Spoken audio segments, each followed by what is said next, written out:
talking about the slice. Stop slicing with our driver. We're going to cover 4 things. 2 of the things we're going to cover are going to be from this down the line view, and that's going to be swing path and alignment.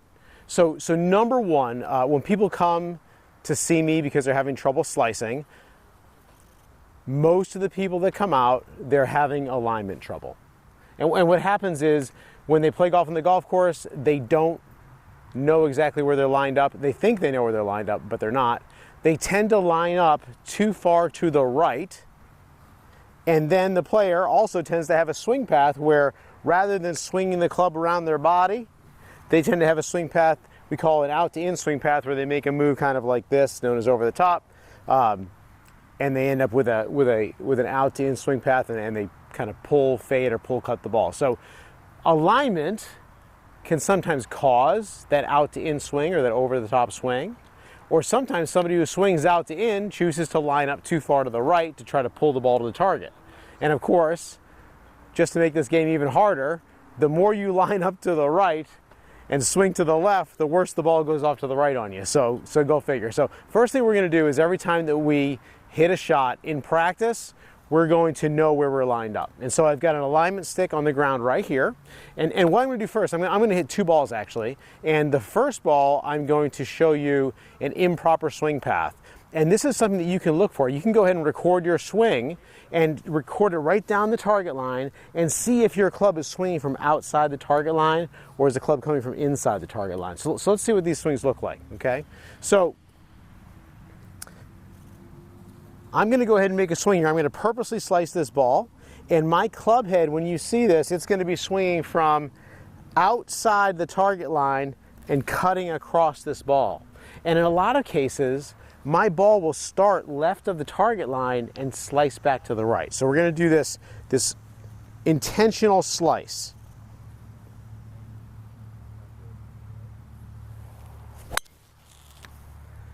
And there we go. There's a nice little, not so nice, it's a left to right type of a ball flight.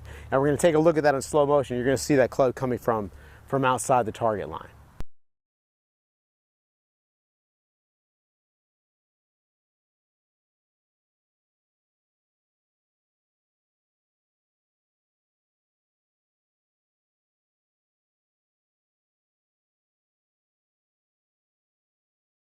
So now let's see if we can do a better job with this. And of course I don't have enough golf balls nearby. Now we're going to have a better swing path on this one. Now what's interesting about this is, in order for me to make that incorrect path, I actually have to reverse my weight shift. I have to move weight to my back foot to make that happen.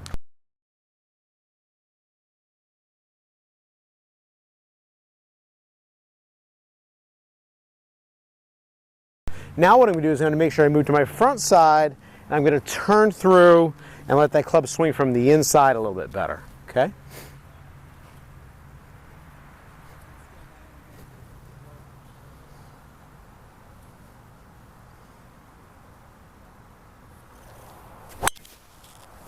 And there we go. So that's a nice looking ball flight.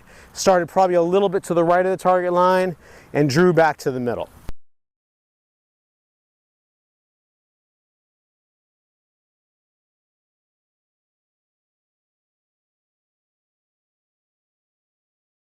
Okay, so now what we're going to do is we're going to move the camera over and we're going to take a look at a couple other factors that we see a lot of people doing wrong when slicing.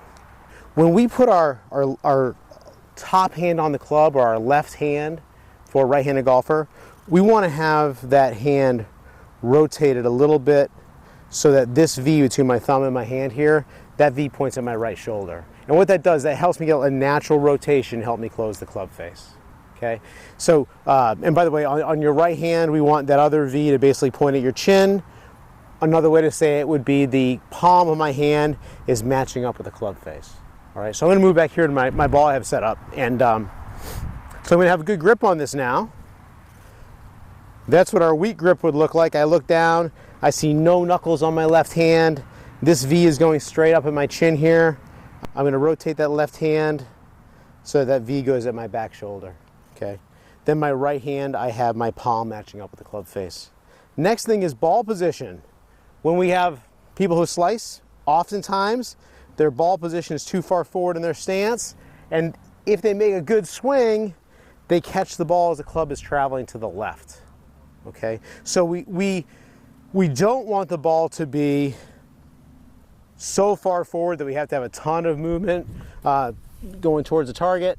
This is something you can play around with a little bit, but it's a great thing to do is put a couple sticks on the ground, one for alignment, one for ball position, so you can get a sense of where that ball position is.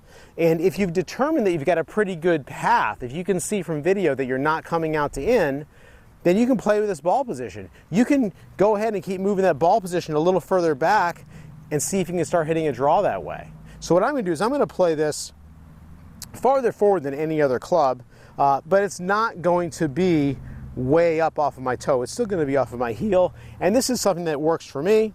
I've got my nice grip on here. I've got that V pointing at the back shoulder.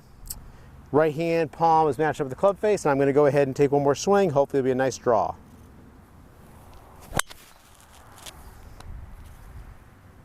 Little right to left ball flight. So 4 things you want to check if you're slicing. 1 is going to be alignment. 2 is going to be that swing path. We want to come from the inside, not the outside. 3, we want to look at our grip. And the 4th thing we're going to look at is that ball position. So check those 4 things, try to get yourself on video. The swing path issue might be something that if you're having that out to in problem, that over the top problem, you may have to get with somebody. It'd probably be worth getting with a professional to help you with that. I hope this helped you out a lot. So now you understand why you're slicing and you can do something about it. I hope you liked this video. If it was helpful to you, go ahead and hit that little thumbs up button for a like. Also, you can go ahead and subscribe to this channel so next time we do a video, you'll be notified by email.